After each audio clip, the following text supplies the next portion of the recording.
Sir, மக்கள் கண்களுக்கு அப்பாவும் பிள்ளையும் அடிச்சுக்கிட்டா அந்த கட்சி உருவிடுமா? அது மாதிரி நம்ம முலையா மேதா சிங் பார்த்தோம் இல்ல, அவரும் அவர் பையனை அடிச்சுக்கிட்டு ஊபியில பார்த்தோம்.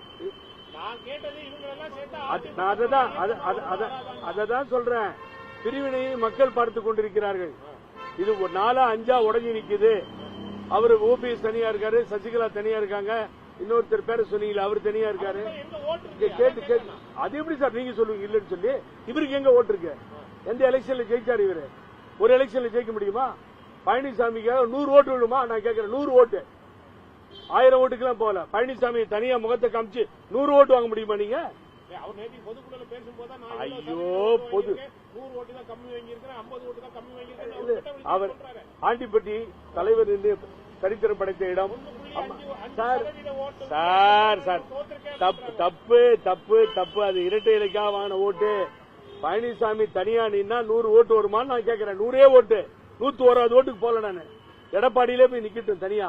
ஆண்டிப்பட்டியிலேயே 1 ஓட்டு வாங்கினீங்க. தலைவர் மாபெரும் சரித்திரம் படைத்த இடத்துல அம்மா நீங்க சரித்திரம் படைத்த இடம் ஆண்டிப்பட்டி. பூத்துக்கு 1 ஓட்டு 2 ஓட்டு 3 ஓட்டுன்னு போகுது சார். இன்னொரு பக்கம் விஜயனுடைய தாக்கம் இருக்குல்ல. இப்போ விஜய் எதிர்த்து அரசியல் பண்ண முடியல, அரசியல் செய்ய முடியல. எஸ்ஐஆர் பத்தி இங்க வந்து நீங்க சொன்ன சி.வி. சண்முகம் தெருவில் நின்று கத்தனாரு. அந்த எஸ்ஐஆர் பத்தி பொதுக்குழுல பேசுனீங்களா? மத்திய அரசு எதிர்த்து பேச தயாரா?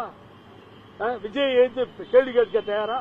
சும்மா ஏமாந்தா டிஎம்கே ஆட்சி வீட்டுக்கு அனுப்புவோம், நாங்க வீட்டுக்கு அனுப்புவோம். இதே வேலையா போச்சு. ஒன்னும் அசைக்க கூட முடியாது. உங்களால செய்ய முடியாது.